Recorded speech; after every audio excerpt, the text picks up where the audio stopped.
Viewer discretion advised.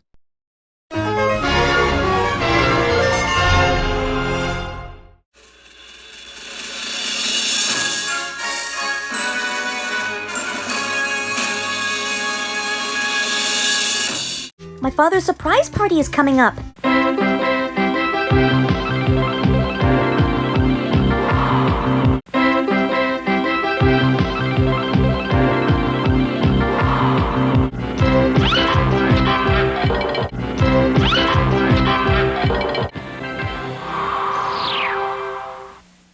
Soon Tombo was chuffing down the countryside with his load.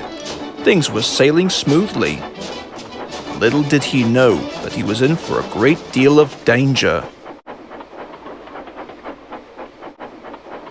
Two bug-eyed diesels were sneaking right behind him.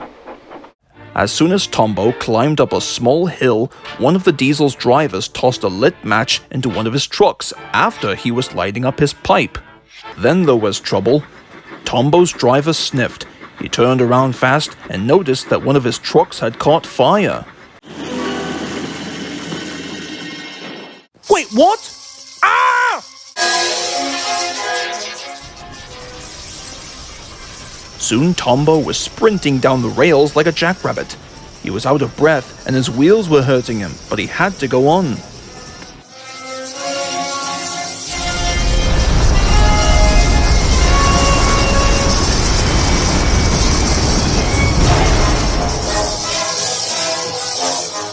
The worst was yet to come, as he was on the wrong line. There ahead was Diego. Naturally, the signalman changed the points just in time.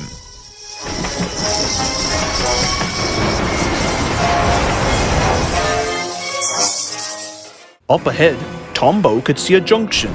He applied his brakes and squealed to a halt. Never mind, I'll just uncouple the truck, he thought to himself. Why didn't I think of that? So he backed up, the driver unfastened the coupling, and ran an anxious Tombo out of the way.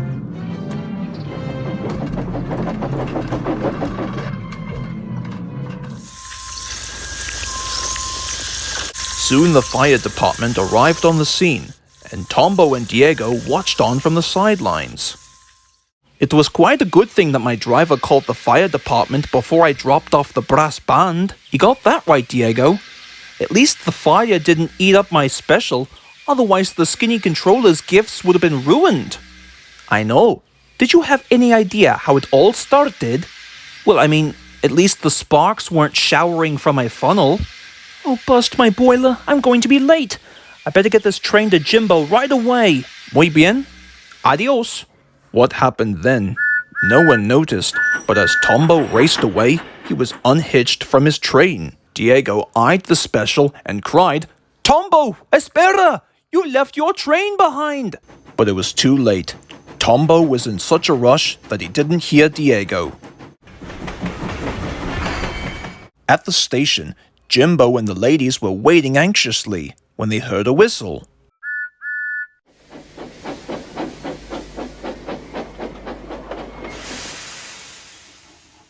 Oh, sorry I'm late, everyone.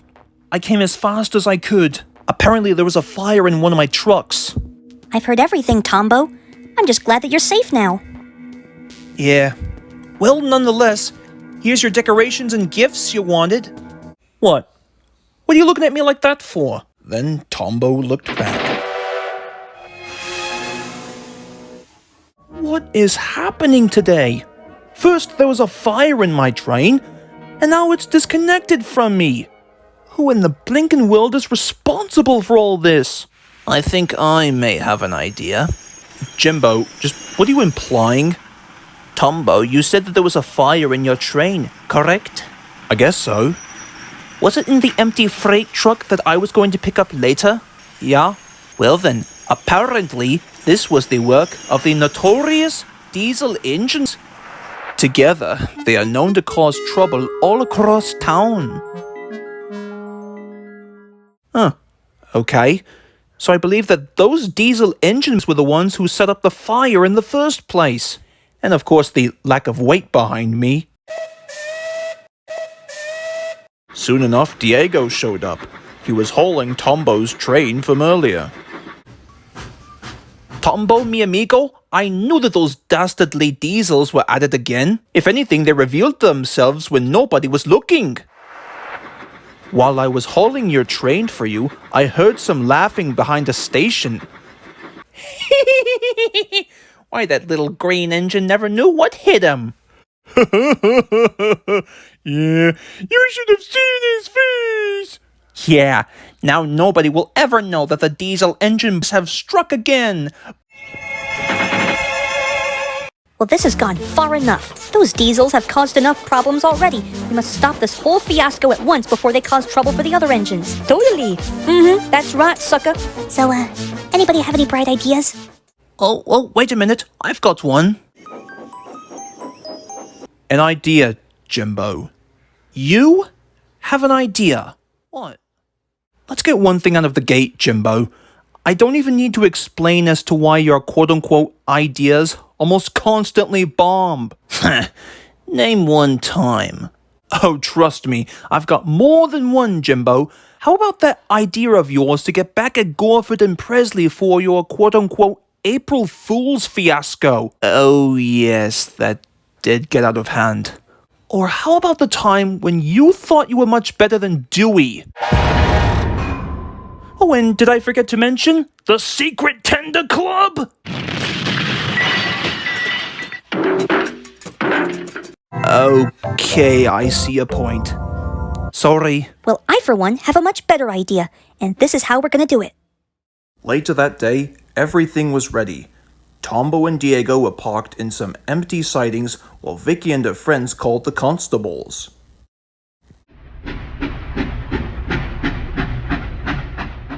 Further up the line, the two diesel engine bullies named Spotty and Dotty were resting by the sidings next to some empty freight trucks. This is fantastic. We've been at the bad guy business for 10 years and nothing abysmal has happened to us. How could it get any better? Waffles? Waffles? Waffles! Spotty was fuming with Darty when he heard another engine's whistle. Jimbo was chuffing through the countryside. Instead of nice shiny coaches, he was pulling very dirty trucks. It's not fair. Why do I always have to pick up the dirty work? I deserve a rest too. Hey, Darty, we seem to have picked up a new victim. Who's ready for some pyrotechnics like Michael Bay? Waffles! Yeah, that works too.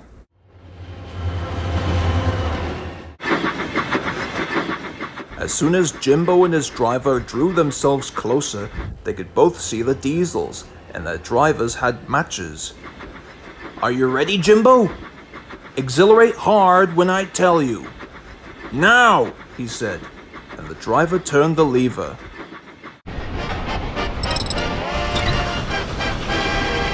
Now Jimbo was going faster than he had ever gone before. He didn't care that his wheels were hurting him. He just had to go on.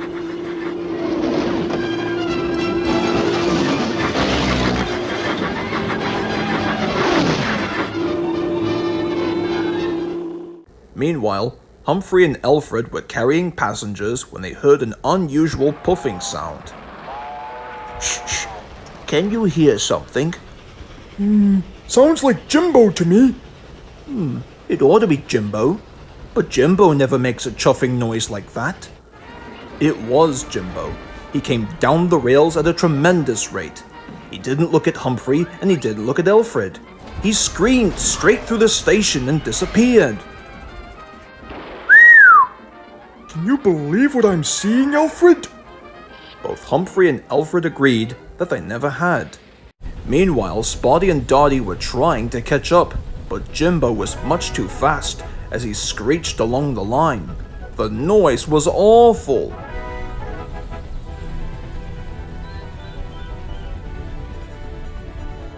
Back at the sidings, Tombo and Diego were waiting anxiously when suddenly...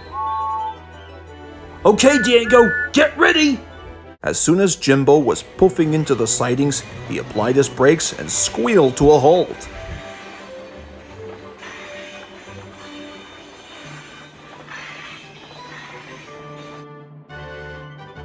The silence was amazing.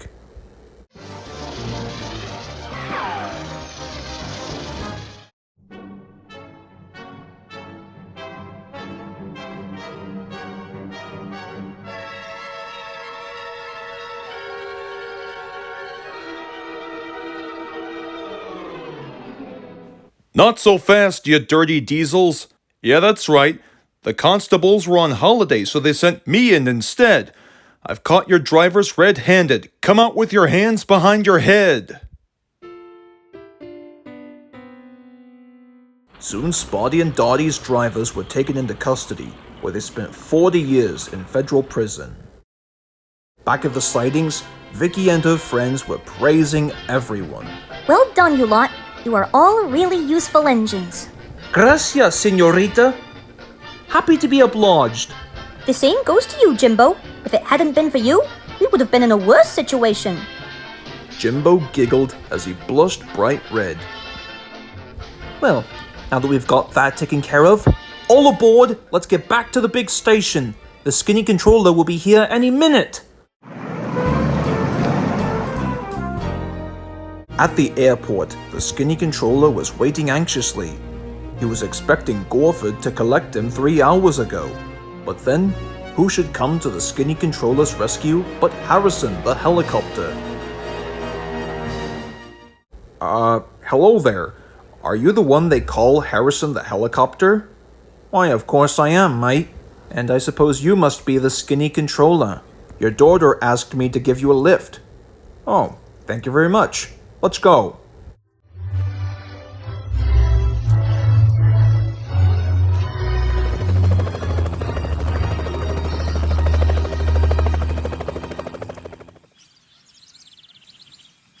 Back at the big station, Vicky, her friends, and all of the engines were waiting excitedly. Their boilers were bubbling with joy until... Hey guys, get ready! I think I can see Harrison!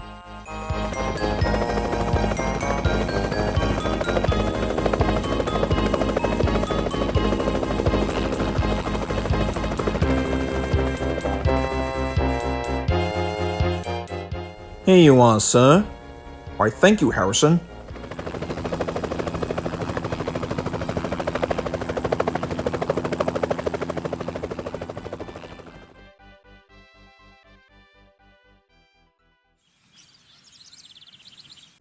Hello? Anybody here? The skinny controller's investigation was cut short thanks to a delightful chorus of cheers and whistles.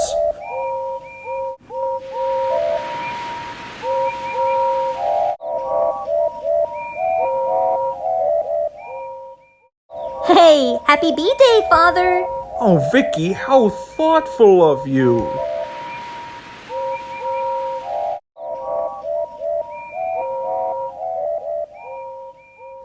Silence, please. You know, I never thought that I would raise my own machines and my own daughter in the most respectful way imaginable. And someday, maybe, just maybe, you and your friends can be in charge of the whole railway just the same way I do. The skinny controller thought that this was the best surprise party that he had ever had, and he thought that there was no place to be than here on the Southeastern Railway.